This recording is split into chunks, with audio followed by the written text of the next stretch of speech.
So where'd you go after Lincoln? Mexico. Until I realized nobody was looking for me. I ended up taking a job at the Rurales. The Mexican Rurales? I was hired to help them track down the cowboys. The most vicious outlaw gang in Cochise County? Curly Bill Brocious? Johnny Ringo? Led by old man Clanton himself. They must have paid you a pretty penny to take them hombres on. Not really. But truth be told, I had my own reasons for going after those boys.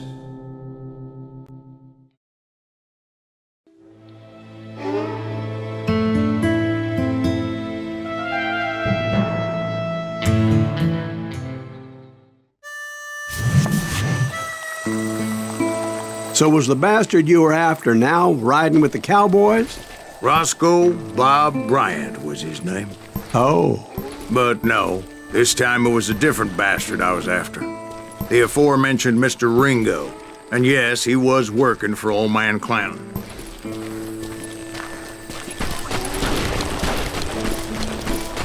I came upon them robbing a stagecoach, which wasn't surprising, being they were such murderous thieves and bastards.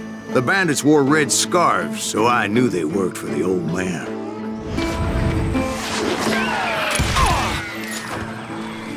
I did my best to help those poor passengers.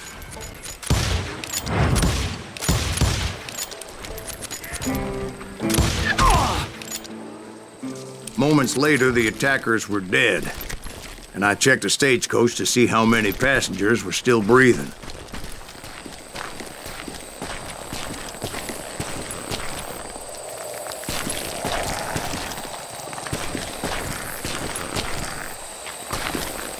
None. It was then I wondered if the rocks weren't hiding more bandits.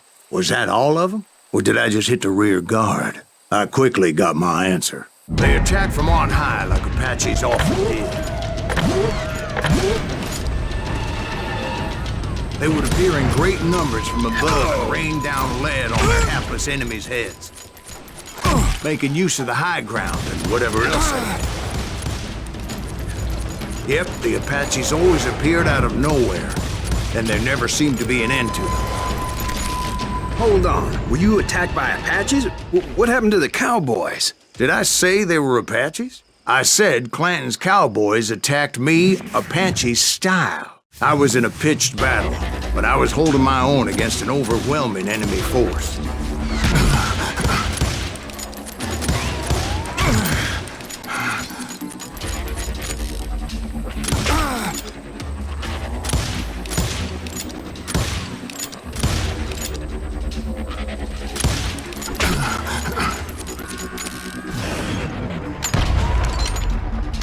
See, at the time, I was still pretty green and would often blunder into regrettable situations. But I just kept shooting at anything I could see up in those damn rocks. I didn't see Ringo, but I knew he was with the cowboys. He and Roscoe Bob had done me a dreadful wrong, and I was determined to have my revenge. But to get to Ringo, I knew I'd have to find my way past these other assholes first.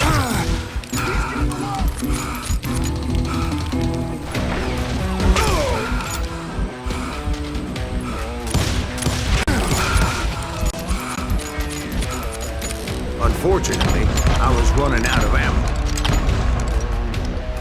Another perfect example of my relative inexperience as a hunter of men. I immediately knew that a tactical retreat was called for, as my vengeful fury was much less impressive without the bullets to back it up.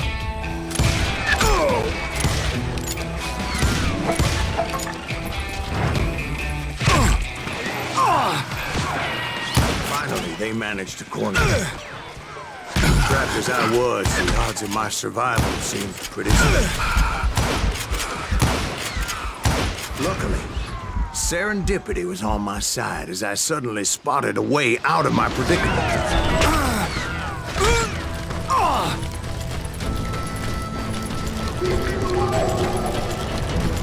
I ran ahead as if the devil himself was after me. Bullets were whizzing by my ears, but I wasn't about to roll over and die. I just kept running like there was no tomorrow. Because there wouldn't be if Clanton and his men caught up with me. As I was scurrying around those caves, I thought, what was I thinking?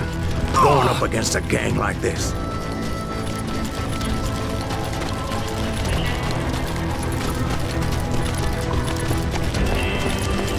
I just kept running, not knowing where the hell I was going. And that's when something miraculous happened. Like manna from heaven, I found the desiccated remains of what looked like an Apache warrior.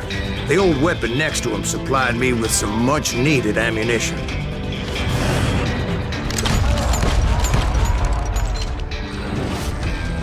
Bat Masterson once told me it was more important to be lucky than good, and he would know.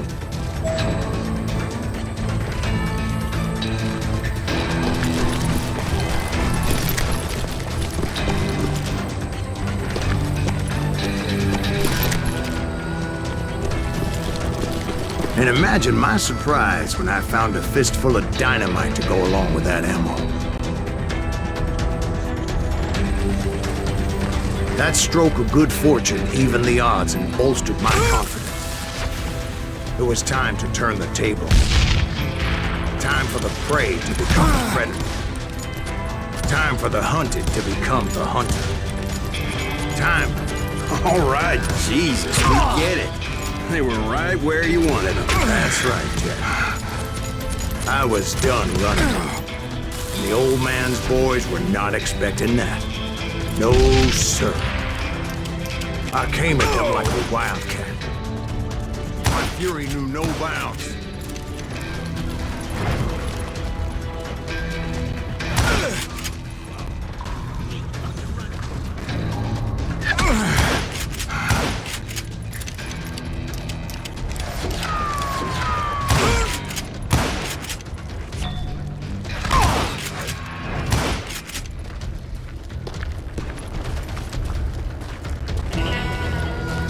It was finally time for that old man to pay for his sins.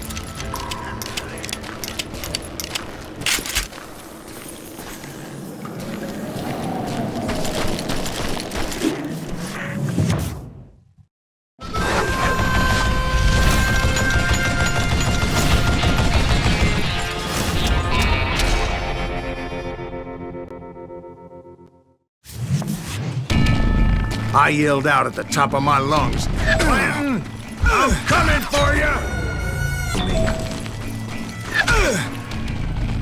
Not if I was to find and kill Ringo. I needed to get that old man off that gun.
Most everyone thought it was the Juarez who had come up against him in Guadalupe Canyon, but it was just me.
boys made it out of there alive, and told Ike and Billy Clanton that it wasn't a Mexican who took their father's life that day.